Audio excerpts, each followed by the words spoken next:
I'm so happy to sit down with you again. Hi, Lauren. I'm so excited to be here with you today. That was not authentic.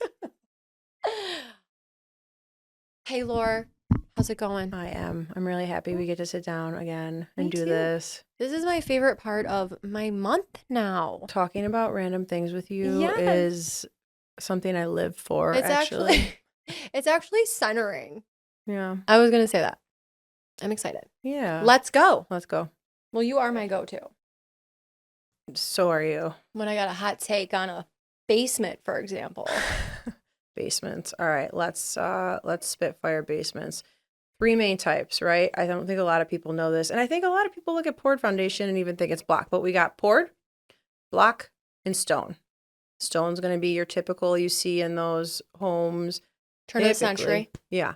1940-ish and earlier, Mm-hmm. although there's some rare cases of other things going on.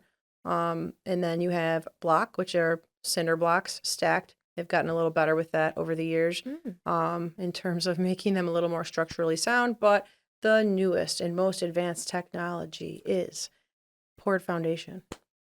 Poured foundation is what you're going to see in most newer homes. But red flags. Mm. Okay. What are you seeing when you see a red flag in a typical stone foundation?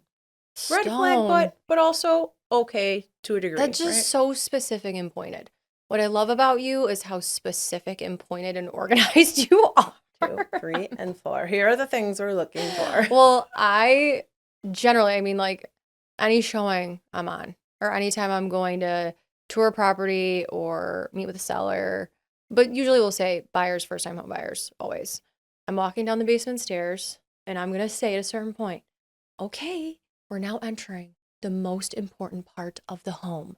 And I've said that I don't know how many I might times have at to this steal point, that tagline. but it is, like It is. from the ground up, this is what you want to make sure is structurally sound and that there's confidence in the structure from the basement up, but definitely starting there. I mean, I guess, I feel better, like we were just talking about, like what's your favorite foundation? If I had to rate them, Mhm. favorite to least favorite, it would be poured stone block, because poured concrete, I really haven't seen, like, there's always going to be any type of case where there's might be a potential issue, like over time, water damage, whatever it looks like, the soil that the property was built on. There's some homes in specific areas in Western New York where there's sinking basements, and those have been issues and have caused a lot of, I don't know, lawsuits too over Yeah. time. But I'm in the city of Buffalo myself, and the stone, the weeping, which is a little bit of water that comes It was through, designed to do that, right? and it's natural for the Yeah. home. It's kind of like it's breathing, sort of. So that's not to be concerning. Although, These homes have been here for 100 to 150 years, and yeah, right. they are still so solid. Really. And that's what I kind of try to emphasize when I'm walking through a basement and we might see a little dampness on the floor of the basement in an older home, 1900s, specifically in the city of Buffalo, where I just do like to point out, like, that's not cause for tremendous concern. Not to say, I lead any of my clients away from having a second look or an inspector, or if necessary and warranted, a structural engineer in extreme cases. But a lot of the time, you'll see, like, what's your experience with what is concerning in block foundation, for Stone. example? Oh, block. Block. I was gonna say stone. Anything that has stone and is super dry is a rarity. Mm-hmm. I would say those are the fun ones, right? Where you're like, this is incredible. Um, but yeah, block foundation, geez, where do you start with that? So for a period of time, they weren't like filling with concrete the block. And so the hydrostatic pressure, which is the water behind block walls that's naturally in the groundwater, if it's not being taken away from the property enough, it's going to freeze and thaw, and that can cause expansion and pressure behind the wall, right? And that's where you're going to see those horizontal cracks. Mm. So occasionally you'll get the step cracks too. Some of those are not as concerning as the horizontal cracks, which is really just like you know, you eat that big meal and your belly just starts to push out. That's what your basement wall is doing. It's like I just drank all that groundwater and I am full. So, yeah, those can be concerning, and they're usually pretty obvious. I mean, if you walk up and you lean your head against the wall, see, when I walk into the basement, my go-to is I'm putting that dad hat on, literally pulling it out of my back pocket. It says dad.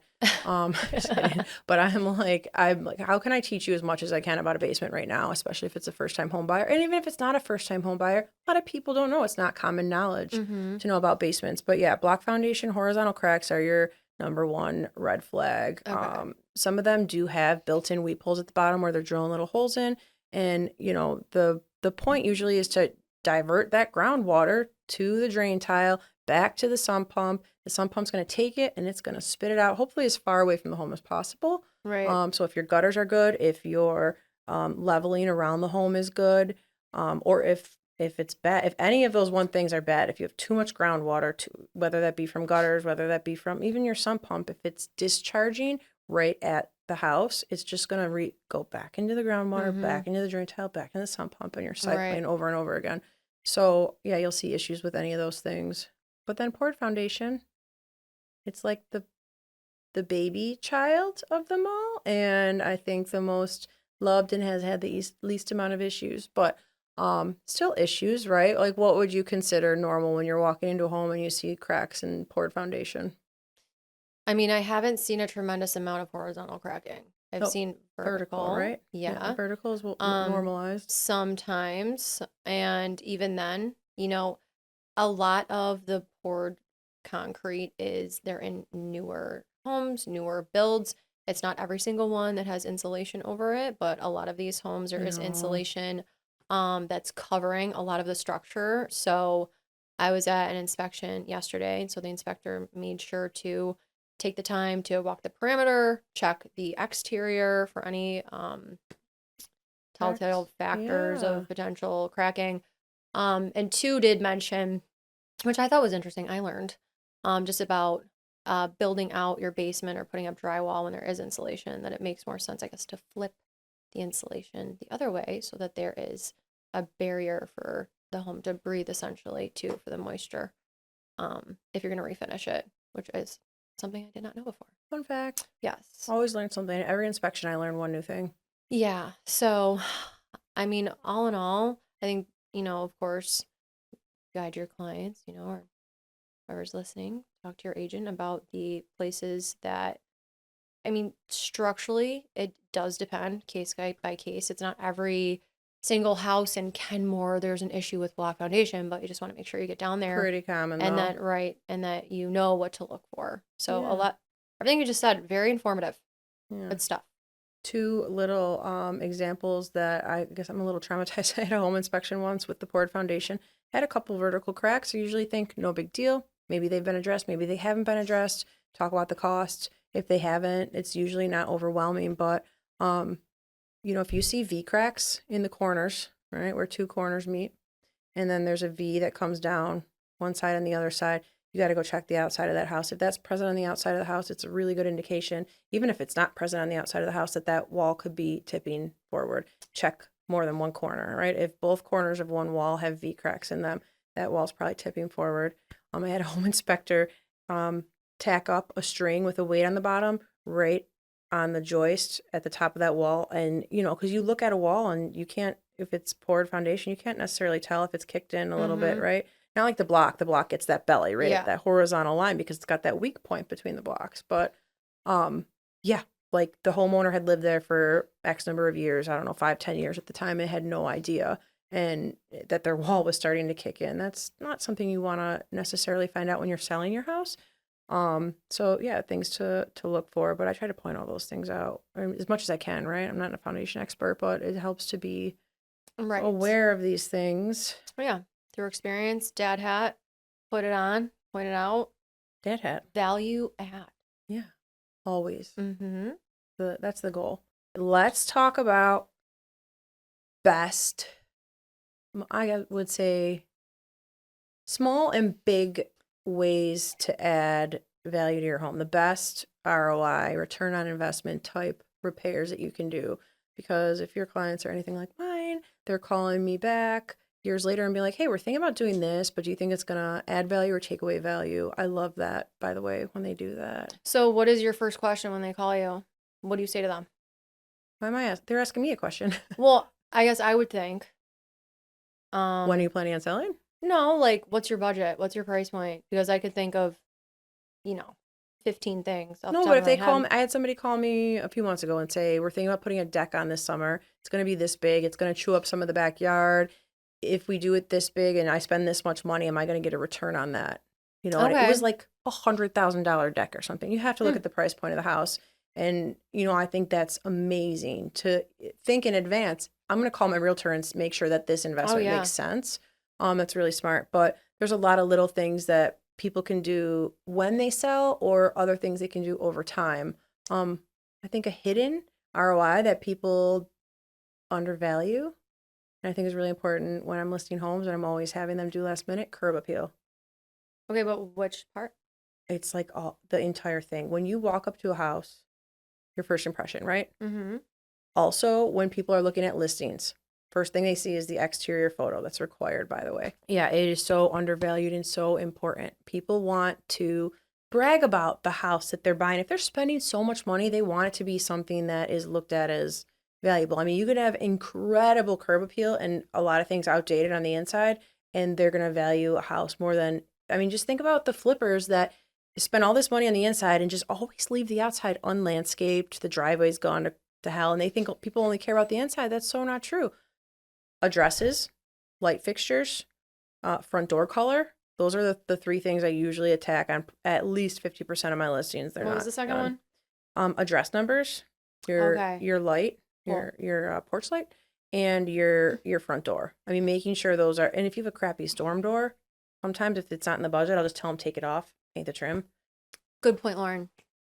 Um, with the storm doors and the curb appeal, I actually needed to ask somebody to go out to a house today that was listed previously that is going to be relisted, and needs a ton of this exterior love. Really freshen it up. It needs power washing. It needs full deck and the trim, everything that you're mentioning.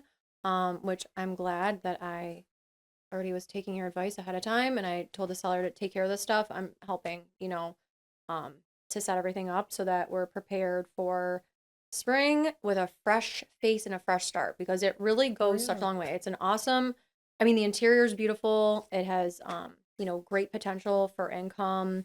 There's a lot of other aspects that a property in the city that you But a want to few have, hundred but bucks it just can make like thousands of dollars of value add 100%. difference. Mulch, again, a light fixture you can get for 50, 100 bucks. They're not that hard to change. You could probably even YouTube it. Not that I'm recommending people do Change electrical what? work on their own. A light fixture. Okay. The address numbers, again, you can get a couple just modern ones off No, the that's a internet and really then good painting point. the door. And again, if you have if the storm door's crap, you have to think when we walk up to a house and we're getting in our lockbox, it takes us a couple minutes to open the lockbox. And the client is just standing there looking around the house at this What point. a great niche point.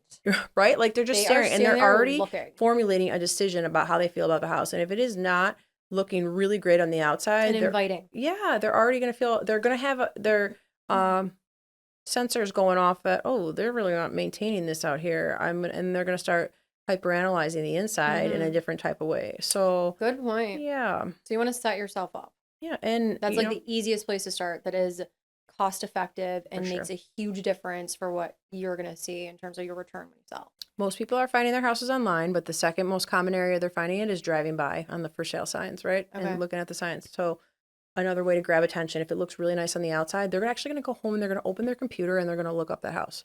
If it doesn't, you might be overlooked. So your inside could be as pretty as you want to be, and then kitchen's number 2, right? For Yeah. return on investment I mean, I think areas. kitchen, bathrooms. That's why I was wondering what you asked them, like what's within your budget? What do you want to do? What are you thinking of doing? And depending, is it their home that they're selling themselves? Is it an investment that they have that they want to turn Usually it's a over? niche question. Should I do this? Okay. Should I do this to my home? Is it going to add value? Well, Is it that's a beautiful okay? thing that they are calling with these For specific sure. questions. Yeah, That's we're awesome. thinking about getting rid of our 4th bedroom. And adding a master bathroom. How is that gonna affect our value if we go to sell and we have 3 beds, 2 full baths instead of 4 bed, 1 bath? And so those are amazing questions. And Mhm. yeah, I'm always like so happy to help them make that decision. There's a lot of things sellers do to, it's a seller's market, but you get a lot of know-it-alls, a lot of people doing their own research, and then they hire you and don't take your expert opinion all the time, right? That happens sometimes, and they're really preventing themselves from the best possible outcome. You want to rattle off some things? Yes, I think it's a really relevant point to make that while we remain in a seller's market, I think expectations from buyers have adjusted with more recent, like last few years too. Interest rates are high. I have to pay you an arm and a leg. I got to give you my firstborn child. I want these things to happen this way. Mm. And for it to look this way, Yeah. like the inspection that I was at yesterday, turnkey, like 2014 build, almost everything is really new within the last 10 years. There's just a couple of things that weren't perfect that were noted that I know, my clients or others, if you're going to go and pay 50, 60, 70, 80, $90,000 over asking for a house, Yeah. you want everything to be done. But that's not always going to be the case. So kind of, I mean, coaching both sides, but specifically with sellers, like you can't just expect, kind of like going back to the other property that we're relisting it in the spring and we have to do the exterior work because the expectations were high. Like, this is the market, this is what I have, they will come. So overconfidence. Totally. Just And saying, I'm selling right now and I am in a better position than you as a buyer. So I'm going to kind of do whatever I want to do and realizing that maybe that's not going to get you the outcome you want all the time. yeah, and I mean, just being transparent and honest. I know we continue to go back to that so that, I mean, I do, like we were talking about the other day, wanting your clients to be satisfied and happy. And you can't always make everybody happy, but at least you can make sure that they're informed, so they're not going to come back and say, oh, this wasn't mentioned. Well, yes, we talked about that. It was mentioned that this would be helpful for you to rectify or take care of Yeah. ahead of time so we can see the best outcome. And but then it's up to you, like if that's not the way that it looks, if you're not in the position to take care of these things now, do you either want to list when you can, or are you willing to take a little bit of a hit on the sale price because Overpricing. of that? Right. Our biggest issues, overpricing, overconfidence. Mm-hmm. I think to add preparation, right? Making sure your house is prepared, but also not rushing it. So it's almost getting something listed quickly, but not having it ready is like painting the wall before you've patched the holes. Like you can't do it, it out of order. Like take Right. the time to stage, whether staging means decluttering and Mm-hmm. depersonalizing to you, or it means actually, putting different neutral furniture um in a room that's you're using it in a hyper specific way. Um Also making sure you're providing good access to buyers. You can't expect buyers to only come between 12 and 2 p.m. on Mondays and Wednesdays because you're working from home. Like, why? Mm-hmm. You need to provide open access to get that great exposure and get those buyers in.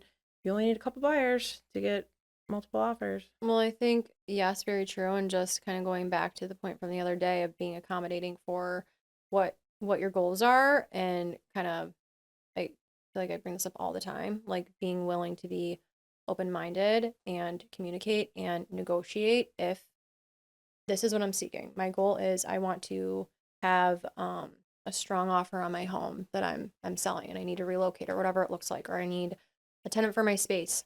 Um, Being willing to have a conversation or willing to negotiate items that are necessary to keep the other side happy to get it done versus kind of the confidence or maybe arrogance. So How about I don't watching need your to. How about sellers watching their cameras? These ring cams and these cameras all throughout the house. First of all, that makes a buyer uncomfortable. That makes me uncomfortable. Mm-hmm. I'm not stealing anything from your house, but pull your cameras before showing. It's like you want a buyer to be able to walk through a house and speak and think freely and feeling like you're being filmed. I don't know. When you check out at the grocery store and that self-checkout and the camera's in your face, you just feel personally attacked. You're like, I need to very carefully like put these you just don't even act yourself because you're being filmed. I think. And I just think, why wouldn't you want buyers to feel as comfortable as possible? Even when the temperatures, they're like, oh, this house is vacant, so I'm going to leave the heat at 56. Then your buyer's cold while they're walking through your house. Is that the impression you want to leave? Do you want your buyer to be uncomfortable while they're walking through? No, you want them to feel comfortable and at home and happy. And when there's cameras and the temperature is not the right temperature and they came on their work break because you didn't allow any evening showings and you overpriced it, so now they're not going to offer the right price, or you didn't compensate an agent enough, you may as well just throw these dollars right in the trash can. Well, I mean, we could start with one of those. That's like that thought that I was sending you the other day where it was like one paragraph, several thoughts. Yeah. Basically. But I think, yes, being accommodating. How can I accommodate the parties that I'm trying to really serve and we're all winning? And if you do it properly, I always tell people, you're going to be uncomfortable. This process is not, selling is not comfortable. I don't envy you. You're going to be uncomfortable, but if you do it right and you make yourself really uncomfortable, it's only going to last a week, maybe 2 weeks. If you half-ass it, oh, whatever. Are we allowed to swear?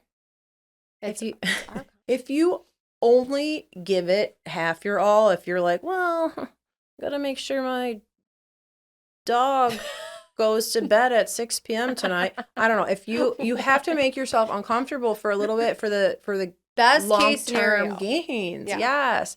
Really Otherwise you're going to limit yourself and it might stretch the time on market, which is going to be even more uncomfortable. And stretching the time on market ultimately means less dollars most of the time. So yeah, make yourself uncomfortable. And not paying buyer's agents enough as a seller just means what? It means you're not incentivizing buyer's agents. But ultimately, it really doesn't, because the person who's paying their agent is going to be the buyer. So then you're basically taking an amenity away from the buyer at that point. So, well, again, accommodating. Overconfidence. Really. These sellers. But that's not accommodating the people that you're attempting to work with. Yeah, the people that you want to love you and give you all the money in the world. Yeah. Yeah, but I at the same time, having the conversation though up front. Yeah. So again, like going back to like coaching and guiding and being informative or informing your client, whether it be on the seller side or the buyer side or however that needs to look. I think really our industry takes a lot of creativity to creative liberties. Well, but whatever it needs to look like as the market's going to continue to adjust, as some of our rules and regulations have significantly changed, approaching the conversation, which I think, again, is just a learned experience about like, how can I present this to my client? At what point will this be discussed? How can I help them understand it most clearly? And how can it be a win-win for both sides? Transparency is everything. And that's why we had this whole lawsuit with NAR. Was agents were not being transparent enough with how the process works. People don't understand how we get paid. I love it when a client says to me, well, I hope you get good mileage for this, or like, I hope your office reimburses. I get nothing. Office reimburses me nothing. I am me. Yeah. I mean, like, and two, I think it just depends. I don't really have people like ask me that often. I think it's come up more often now recently where I can refer to, okay, August, whatever it was, 18th of 2024, things have adjusted and this is the way that it looks. But I feel like, and I don't know if this is to a fault, sort of like we were talking about before, but trying to present whatever the data is where it can be a benefit to both sides. Like it can be a benefit to you because you can have an advantage over other purchasers if you're willing to adjust how you're structuring your deal, how we're structuring your offer, or on the seller side.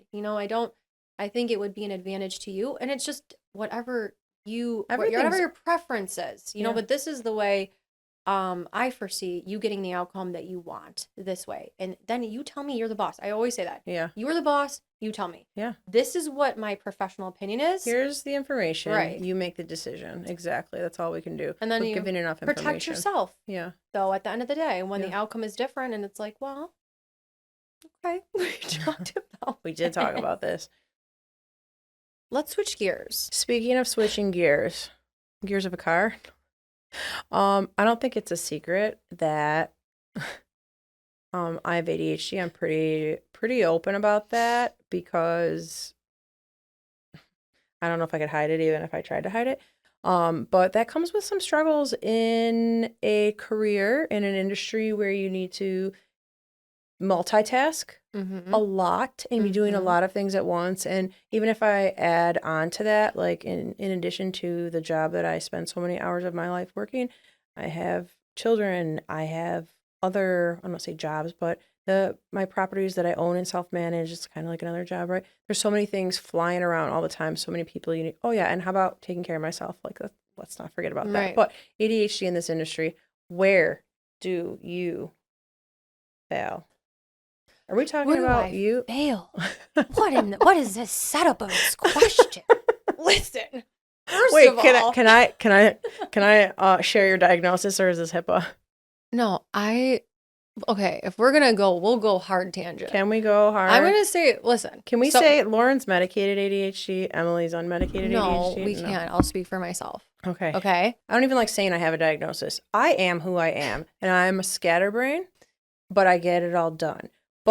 And get it done well, just like we were talking about. I confidently affirmations. I get it done well. But I have issues. I at least once a day miss my exit on the thruway. Okay. So I mean, can I interject? I'm sorry. I'm not trying to interrupt you. Yeah. So, okay.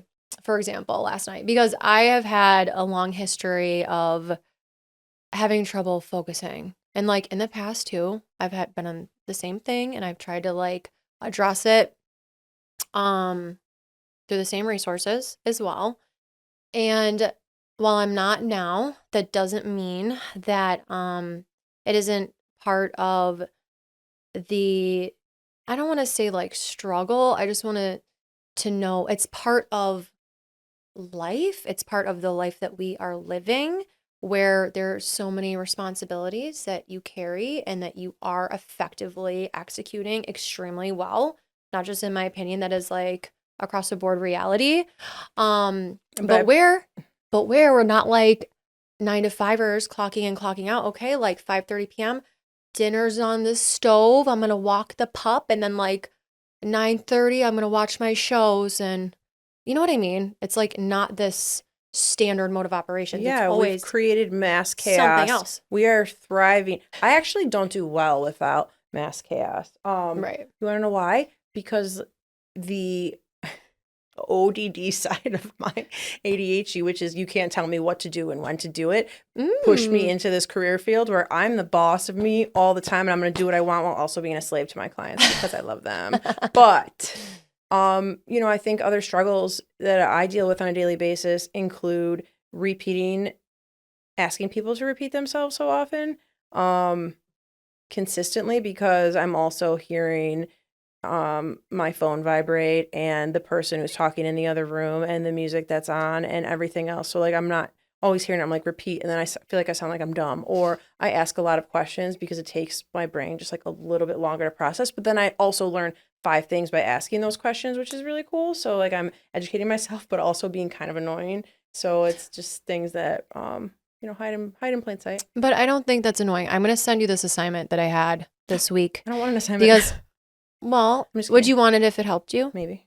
It was. I mean, from what I'm hearing, when you're asking people to repeat themselves, that's a indicator of your active listening skills, that you're willing to ask them to, can you please say that again so I know that I'm clear? Can you remember names when you ask somebody like, hang on, let me just get through the part of the assignment. Are you looking at your notes? I'm not actively listening. I'm not doing it. I'm failing. Teach me how to listen. So I have to learn how to listen anyway, there's this exercise and it was basically sit still, which makes me think of everything that we're talking about. Okay. Yeah. Trying to juggle a lot of stuff, not having long attention spans, many different things going on all the time. And like, okay, how can I refine my environment to where like I can be focused in on what you and I are doing right now? You know what I mean? Yeah. So there's definitely steps that you can take with that. And I mean, like turning off, as many notifications as possible is really helpful for me. Like I can't do the buzzing. I can't do all of it. Yeah. But anyway, the exercise was, it was only 3 minutes. It was not very long, but it was just sitting still, being aware of your environment, the noise in your environment that you're in, Yeah. paying attention to your breath, and doing like a body scan So it's like too. meditation. It was basically that, but it was cool because the class that I'm in is interviewing and assessments. So it's something like business psychology related, but then they're including these like mindful or meditation pieces to be more effective in your business Yeah. and whatever the industry is. And I used the example the other day when I'm like, okay, I'm in the environment with the two opposing parties and there is conflict and I can feel myself getting like a little bit flush, like what are proactive ways for me to be effective and helpful and not react emotionally, which it really goes back to the thing that we're being shown, like, okay. But then in that scenario, I'd be thinking about what you taught me, which you were thinking about what was taught to you.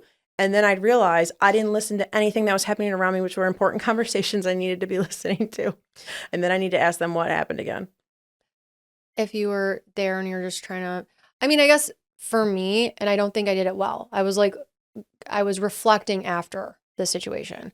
Where I was like, okay, should I be doing something else? Like they're taking notes, they're communicating, they're walking around, and I'm just like, I'm just standing here, but not really. Like I'm like trying to be a part of the process proceeding by honestly just being like, um, supportive, like mutually supportive without a bias. But either way, I mean, the point really was that I need to incorporate stuff like that to help me Tools. where I'm in a conversation or I'm on an appointment and it just helps me like bring myself back to, okay, what are we doing? But Yeah. over time, that's helped me, Yeah. like with struggling with the same type of stuff that we're talking about. Yeah. Like overcommitting to too many things at once, packing 10 things in your schedule and thinking that like 5 minutes in between each one is going to be enough to get to the next one, and then consistently being 5 minutes late to everything. Yes. Or helping solve other people's problems and leaving yours on the back burner because Like, what do you mean? it's really waiting. It's a common issue, I think, across the board, but it presents in real estate, or ADHD symptom, which is like waiting until something is like become an urgency to put priority to it, right? Well, I mean, example. Last night, just going through the litany of things that need to be carried to, just like you, with my work and clients and prepping listings and buyers and unexpected appointments and schoolwork and homework, and deadlines, and then my family, and then like other parts of my life. And once in a while, I'm just like, how, how will this happen? You know, but I do really try to include the working to be still and recognize like I am not the ultimate power of the universe. Like I can't do all things at a max 10 across the board at all times, you That's a know? great coping Being mechanism. like and trying to be like understanding. Whereas if somebody else like you came to me with this and I would say like, of course, the expectation cannot be that you're going to be 100% 5 stars at all parts of your life at all times. When it comes to me, you know, I wonder if you relate to this. That's the expectation though. You know, like I can't be late with the turnaround with this contract or this deal or these comps or this thing or this assignment or with my family obligations. Yeah. You know, it's just like, okay, woosah. Like I can't be all things for all people all the time. But that's a tough one for me. That's a great like thought process during like a pivotal moment where you're feeling a little overwhelmed, because I feel like when I feel overwhelmed, I think I want to run away to a different state and be an Instagram influencer just raising a cow in a field.